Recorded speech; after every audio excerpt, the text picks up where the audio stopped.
Quaderno 21 de Cristianisme y Justicia. Manifiesto contra un cristianismo espiritualista. Buscar a Dios no en el espiritualismo, sino en el espíritu. Del Centre d'Estudis, Cristianisme y Justicia. Primer apartado. Lo sagrado en lugar de Dios Padre. A. Nuestra situación histórica. La ola de la secularidad. A. Por la década de los 60, los oteadores del momento religioso creyeron descubrir que el mundo occidental había entrado, al parecer definitivamente, en una nueva fase, la de la secularidad. Lo habían anunciado desde hacía años los profetas de los tiempos modernos, tales como Feuerbach, Comte o Nietzsche, y ahora parecía palparse el cumplimiento de sus profecías. El mundo, llegado a su mayoría de edad, estaba perdiendo su fe infantil en un Dios trascendente, papá bueno y solícito tapagujeros que en su amorosa providencia podía resolver los problemas de los hombres a condición de que éstos le rindieran homenaje de fidelidad con el cumplimiento de sus deberes religiosos. La fe en este género de Dios era un resto de religión infantil o una reliquia medieval. Por otra parte, las meditaciones de prisión del mártir Bonhoeffer sobre la necesidad de vivir en el mundo ante Dios como si Dios no existiera, parecían ofrecer hasta una plausible base teológica para una nueva religión de secularidad que el obispo anglicano Robinson pronto popularizaría como la única manera en que el hombre moderno podría sentirse sincero para con Dios. El hombre, llegado a su mayoría de edad, no podía creer que Dios se complaciera con sus actos de devoción y de culto, ni podía esperar que Dios acudiera a socorrerle en sus necesidades con solo que se lo pidiese con oración ferviente y con costosas ofrendas y promesas. Este hombre mayor de edad se siente autónomo y responsable de su destino, busca la eficacia por los medios que tiene a su alcance y ya no esperaba ayudas trascendentes. Si cree en Dios, sabe que no ha de esperar que Dios intervenga en favor suyo en este mundo y que no tiene por qué importunarle con sus oraciones o actos de culto. Lo que Dios quiere de él es sólo que cumpla lo mejor que sepa y pueda sus responsabilidades en el mundo. Es un hombre secular. Su religión es la del cumplimiento de la tarea mundana. Pronto se preguntaron algunos por qué llamar a esto todavía religión. Más aún, ¿por qué creer todavía en Dios en lugar de creer solo en el mundo? Y la teología de la secularidad amenazó con llevar casi inevitablemente a la teología de la muerte de Dios. B. Con todo, no pasó mucho tiempo sin que los oteadores de la secularidad tuvieran que confesar que tal vez se habían apresurado en sus pronósticos. Harvey Cox, autor del máximo éxito editorial sobre la ciudad secular, se vio obligado a escribir al poco tiempo, con una honradez que le hace merecedor de respeto, títulos tan significativos como La fiesta de los locos o La seducción del espíritu. Resulta que los hombres encontraban sumamente aburrida su antes cacareada mayoría de edad. Su pragmatismo, su sentido de la eficacia inmediata, su positivismo y su descuido de la trascendencia y de todo horizonte más allá de lo ya dado manipulable aparecían ahora como un muro asfixiante y deshumanizador. Con su grito de la imaginación al poder, el mayo parisino del 68 y sus ecos, más o menos retardados en todo el mundo, llamaron a la revolución contra el gris pragmatismo secular. Si los dioses antiguos parecían muertos, había que dar entrada a nuevos dioses y nuevas llamadas a la trascendencia. El retorno a lo sagrado. Así comenzó a surgir la avalancha de nuevas religiones y espiritualidades. Lo oriental irrumpía como novedad cargada de promesas de vida en un occidente que parecía exhausto y moribundo de positivismo. El yoga, el zen, la meditación trascendental o el sufismo, más el arcano de las 1000 pequeñas sectas, parecían abrir ventanas para liberarse de la asfixia y respirar de nuevo algo de sentido trascendente en la vida. No es que los profetas de la secularidad quedasen del todo desmentidos. Los valores seculares, el positivismo, el pragmatismo, la inmediatez y la eficacia y el disfrute del presente son efectivamente los determinantes principales del comportamiento del hombre occidental, pero este hombre, que parecía satisfecho con su mayoría de edad, con su tarea de construir la tierra y con su capacidad de ponerlo todo a su servicio, es un hombre que no acaba de sentirse feliz. Su existencia fácil está como corroída interiormente por un malestar y una insatisfacción profundas. Cada día se le ofrecen más cosas de las que puede disfrutar, pero con ello solo parecen aumentar su insatisfacción, sus conflictos internos y externos y sus inseguridades individuales y colectivas, a la vez que aumenta también la insatisfacción y la inseguridad de aquellos otros a los que cada día se les ofrecen menos cosas, no ya para disfrutar, sino para sobrevivir. No es extraño, pues, que a los profetas de la secularidad hayan sucedido nuevos profetas de la trascendencia, y de hecho, algunos de los responsables de las iglesias parece que han vuelto a respirar con alivio después de la amenaza de una imparable ola de secularidad al ver aparecer síntomas de retorno a lo sagrado, expresión que ya en sí misma hace presentir toda suerte de ambigüedades. De esos síntomas vamos a enumerar solamente unos pocos. A. Numerosos grupos, aunque puedan ser relativamente minoritarios, parecen despertar a una nueva sensibilidad para la trascendencia y para la fe explícita en Dios, purificada quizás de las corrupciones más burdas y de las actitudes más patentemente alienantes contra las que se había ensañado la ola secularista. B. Surge por doquier movimientos que pretenden recuperar el sentido de la oración, incorporando a veces, con más o menos acierto y coherencia, elementos de las tradiciones orientales o rebuscando simplemente en las riquezas olvidadas de la antigua tradición cristiana. Se intentan nuevas formas de expresión comunitaria de la fe y de experiencia espiritual. C. Los llamados movimientos carismáticos descubren entusiasmados una nueva presencia y actuación del Espíritu. D. Reaparecen casas de oración, desiertos o pustinias, y las antiguas instituciones monacales de mujeres y de varones se ven concurridas por los que, por un tiempo más o menos largo, quieren compartir una experiencia espiritual que llega a fascinar al hombre perdido en su secularidad. E. Incluso los sectores más sanos de una generación juvenil, a veces sin ilusiones, drogada, desquiciada o desesperada, se caracterizan por esta demanda de alimento espiritual.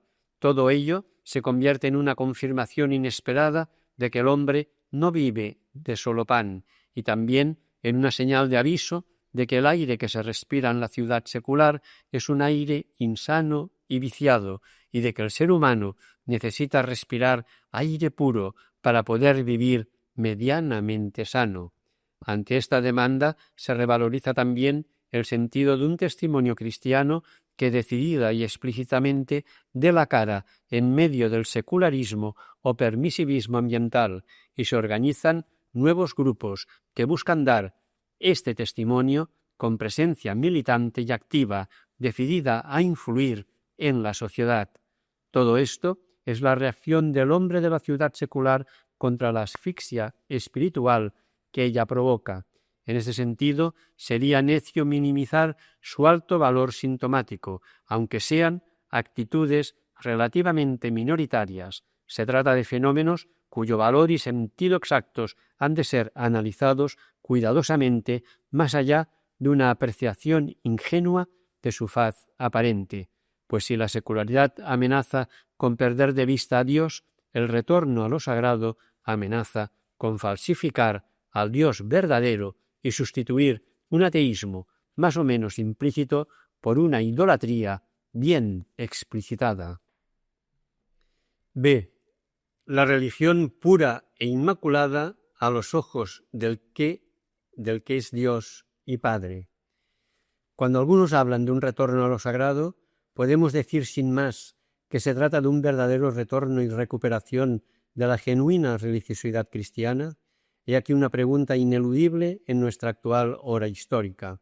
Después de las anteriores descripciones, sería arriesgado responder a esas preguntas de forma generalizada en sentido positivo o negativo. Muchas de las actitudes descritas pueden brotar de un auténtico y genuino descubrimiento de valores típicos y característicos del cristianismo. Baste con citar dos ejemplos bien palmarios. Por un lado, la recuperación del sentido de la gratuidad frente al asfixiante moralismo legalista que caracteriza a las iglesias y frente al encajonante pragmatismo chato de las sociedades seculares. Por otro lado, la dura constatación que parecen haber hecho estos grupos de que una excesiva puesta entre paréntesis de la pregunta por lo trascendente acaba convirtiendo toda la realidad humana en absolutamente intrascendente y que el olvido de la utopía del cielo, típico de la secularidad, conduce al sacrificio de la utopía de la tierra, típico de la posmodernidad. Pero estos valores sintomáticos no aseguran sin más la calidad cristiana o el valor religioso de lo que se pretende recuperar.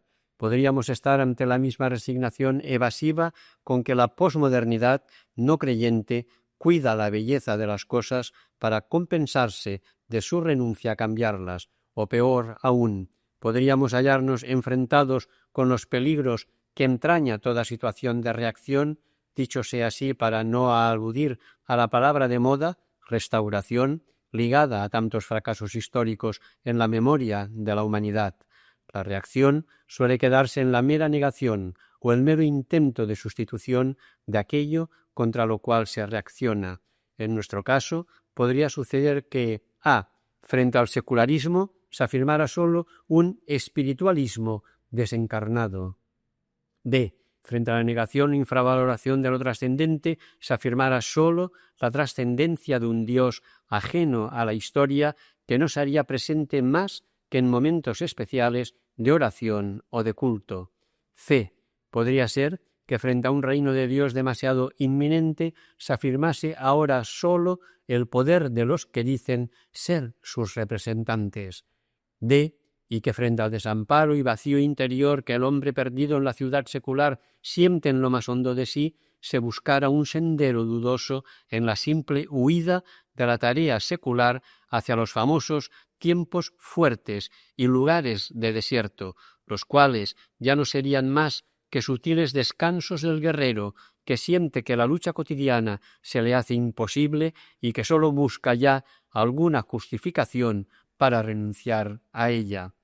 Todo lo anterior ha sido formulado deliberadamente de forma condicional. Sería injusto definir, dogmatizando, que todas las formas de renovación religiosa están afectadas por vicios de planteamiento del género insinuado. Nadie está capacitado para juzgar sin más tales o cuales conductas concretas, y tampoco cabe dudar de la autenticidad de muchas actitudes religiosas llorantes que indudablemente proceden de la acción del espíritu que jamás deja de hacerse sentir y de movernos, pero sí que debemos proclamar con seriedad radical que existe el peligro de que extraviemos nuestros caminos y volvamos a las andadas que nos perdieron. La religiosidad a recuperar es la auténtica religión del único Dios vivo y verdadero, en obediencia de fe y de servicio, y no el tributo pagado a los ídolos de nuestros sentimientos y de nuestros deseos. Lo que opongamos al secularismo positivista y pragmático no debe ser una huida del mundo, sino una responsable y gozosa acogida de nuestra tarea en el mundo que Dios ha puesto en nuestras manos, para que le demos sentido y vivamos todos en él como hermanos e hijos suyos. Nuestro culto a Dios ha de ser el culto que Él quiere, en justicia y en verdad, y no la ofrenda fácil de lo que a nosotros nos complace presentar. En una palabra, no caigamos en la trampa de tomar el nombre de Dios en vano y adorar sólo los ídolos de nuestras conveniencias o de nuestros sentimientos, yendo a dar de nuevo en una religiosidad alienante y alienada. Si el hombre pretende buscar a Dios meramente desde sí mismo, desde sus propias anticipaciones y esquemas de orden religioso, filosófico o social, difícilmente lograr superar la demoledora crítica de Feuerbach a los dioses que no son más que proyecciones al infinito de los deseos y anticipaciones de los hombres, y menos aún superar la crítica de Pablo contra la impureza de la religiosidad humana, pues también la religión puede degradarse en forma de concupiscencia de seguridad y de afán de autoafirmación o justificación propia. A Dios hay que buscarle desde una postura receptiva y abierta a acogerle tal como Él se nos manifiesta, aunque desborde todas nuestras anticipaciones y deseos inmediatos, porque si Dios es Dios, será más que todo lo que nosotros los hombres podemos concebir o anticipar. Esto es el meollo mismo de la teología bíblico-cristiana, como palabra sobre un Dios que se autorrevela gratuitamente a los hombres, haciéndoles promesas más allá de lo que ellos podrán esperar, interpelándoles a salir constantemente de sí mismos y de su pequeña seguridad, ofreciéndoles superar los propios límites con la perspectiva de llegar a ser hijos de Dios y de llegar a participar en una inimaginable comunión mayúscula con la misma vida divina. Lejos de ser una proyección chata de las aspiraciones humanas, el Dios cristiano es el Dios que siempre saca al hombre de su cerrazón sobre sí y sobre sus intereses, abriéndole a una perspectiva gratuita e inesperada de comunión con Él, a través de la creación de una familia de hermanos. Por eso, frente al malestar de la cultura detectado por Sigmund Freud y por los herederos de la modernidad, la religión pura e inmaculada no puede asimilarse de ningún modo a una especie de bienestar en la incultura. El Dios de la tradición bíblico-cristiana se presenta como creador libre del mundo y de los hombres, a los que hace además imagen suya, libres y responsables para organizar su vida con sentido en el uso de las cosas y de la convivencia mundanas. Es un Dios que quiere el bien de todos los hombres, conseguido en el ejercicio de su libertad que Él respeta. En este sentido, ofrece, no impone, un pacto o alianza con los hombres que han de constituir su pueblo. Es un Dios que de esta forma se hace solidario con los hombres y que por eso se constituye en protector especial de los débiles, el huérfano, la viuda, el extranjero, frente a los abusos de los poderosos, aunque inicialmente parece que su protección se restringe a un reducido pueblo escogido. Pronto se reconocerá que el Dios creador de todos los hombres extiende por lo mismo su protección a todos los hombres y que la elección bíblica es siempre elección para una misión servidora. El localismo inicial israelita estaba intrínsecamente llamado a superarse en universalismo, como intuirán muy pronto los más antiguos profetas de Israel. Segundo apartado.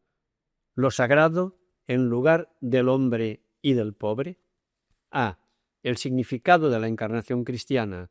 La solidaridad de Dios con todos los hombres tiene su manifestación máxima en Jesús de Nazaret, que es creído como presencia de Dios en esta historia y en una vida humana.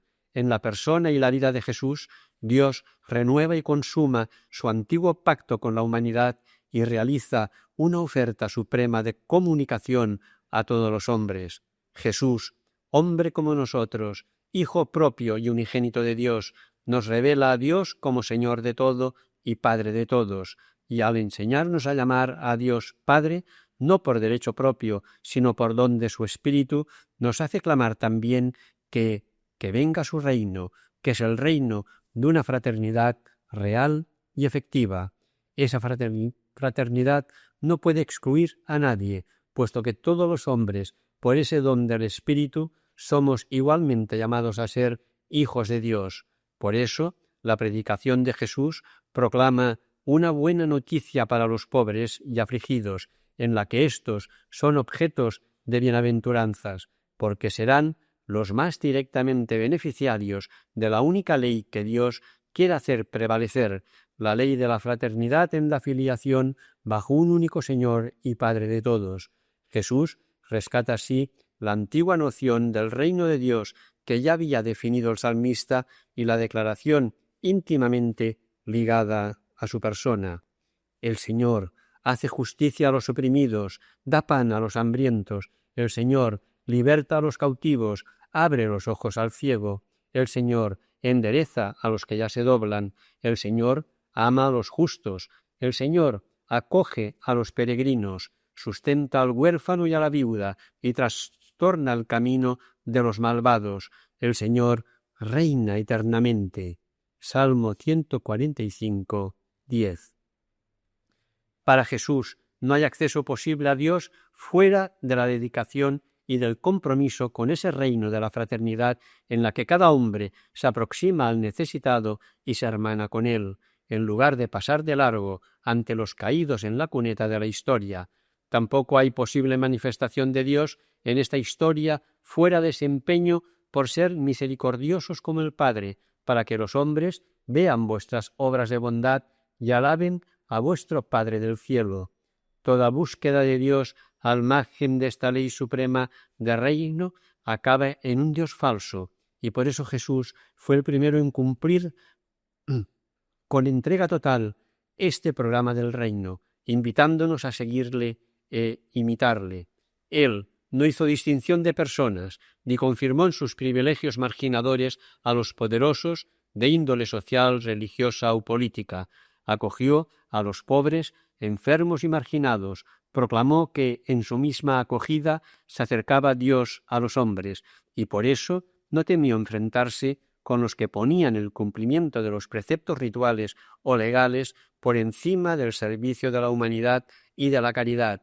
El sábado está hecho para el hombre y no el hombre para el sábado. Compasión es lo que quiero y no sacrificio.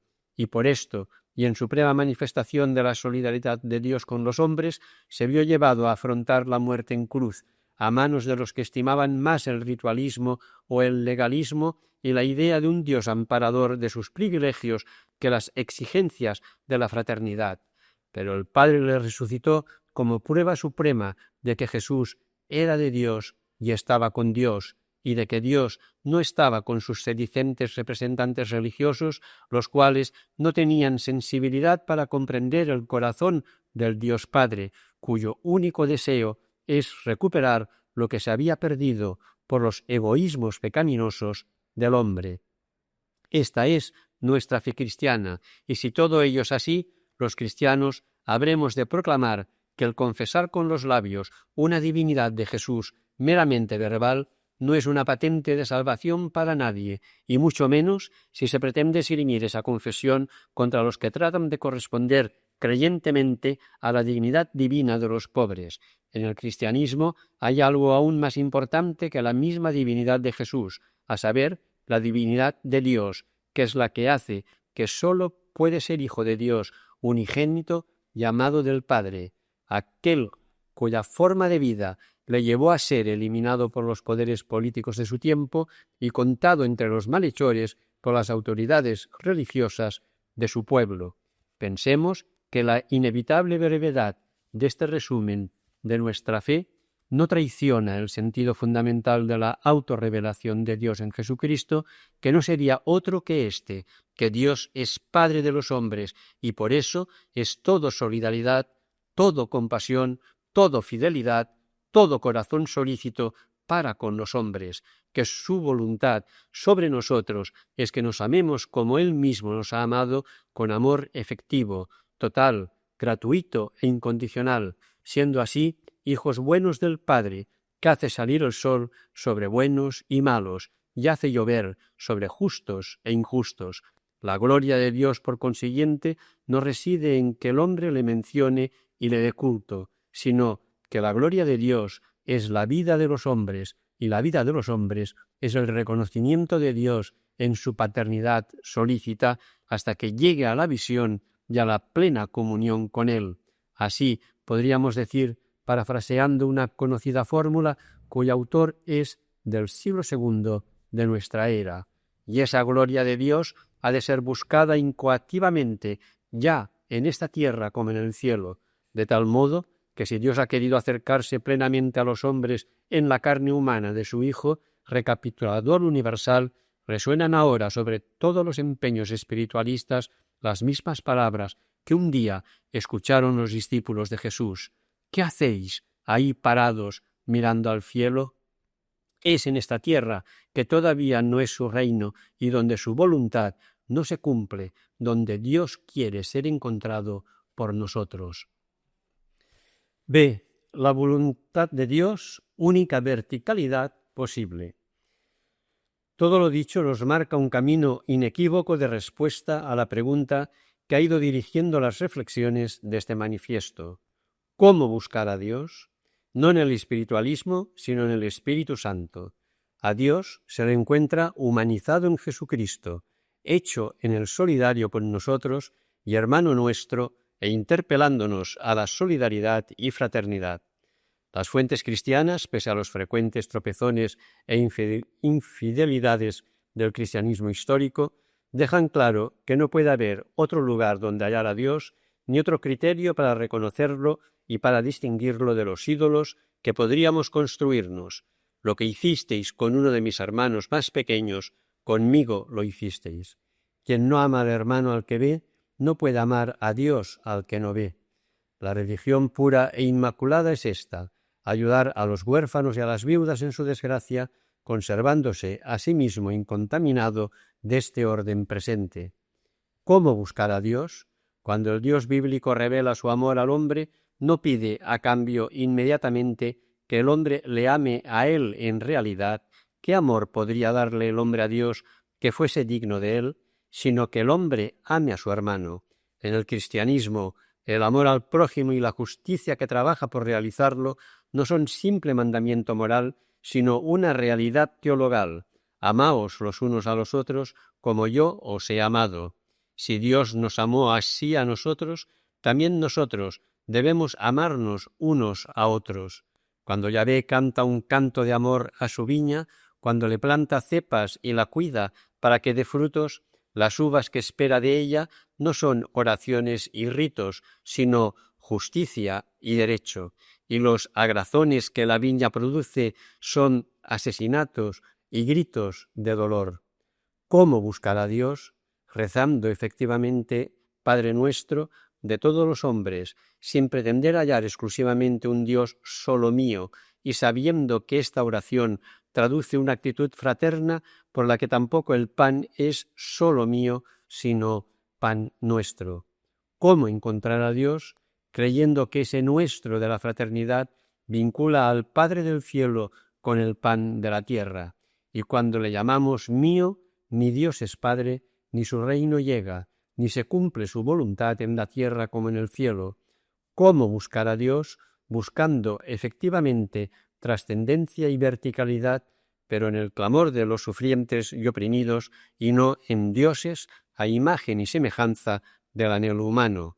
Nosotros sabemos que hemos pasado de la muerte a la vida porque amamos a los hermanos, mientras que los espiritualismos siempre acaban buscando a Dios donde ellos quieren y no donde Él espera ser encontrado. Por esta razón, y al margen de cuáles sean sus intenciones verdaderas, han hecho siempre un gran daño a la Iglesia, privándola de su fidelidad ante Dios y de su credibilidad ante los hombres. ¿Cómo buscar a Dios? Hace ya muchos siglos que un célebre padre de la Iglesia respondía a esta pregunta: ¿quieres de verdad honrar al cuerpo de Cristo? No consientas que esté desnudo, no le honréis con sedas en la Iglesia, dejándole perecer fuera de frío y desnudez. En la última cena ni era de plata la mesa, ni tampoco el cáliz en que el Señor se dio a sus discípulos. El sacramento no necesita manteles preciosos, sino corazones puros. Los pobres, en cambio, sí que requieren muchos cuidados. Aprendamos, pues, a sentir sensatamente y a honrar a Cristo como Él quiere ser honrado, porque para quien es servido el servicio más grato es el que Él mismo quiere, y no el que nosotros nos imaginamos. Y así Pedro se imaginaba honrar al Señor, no consintiendo que le lavara los pies, y eso no era honra, sino todo lo contrario.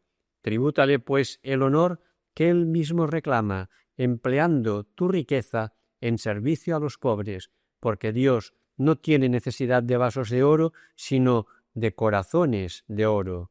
En San Juan Crisóstomo, homilía 50 sobre San Mateo. Y esa misma respuesta antigua la encontramos actualizada en estas palabras de uno de los grandes teólogos de nuestro siglo. Si yo falto al amor o falto a la justicia, me aparto infaliblemente de ti, Dios mío, y mi culto no es más que idolatría. Para creer en ti tengo que creer en el amor y en la justicia. Vale 1000 veces más creer en estas cosas que pronunciar tu nombre. Fuera de ellas es imposible que te encuentre, y quienes las toman por guía están en el camino que lleva hasta ti. De Henri de Libac. Ciertamente, la fraternidad, la justicia, la comunión y la simple convivencia humana no son empresa fácil, y a ratos parece que trascienden las posibilidades de los hombres tanto como el cielo dista de la tierra.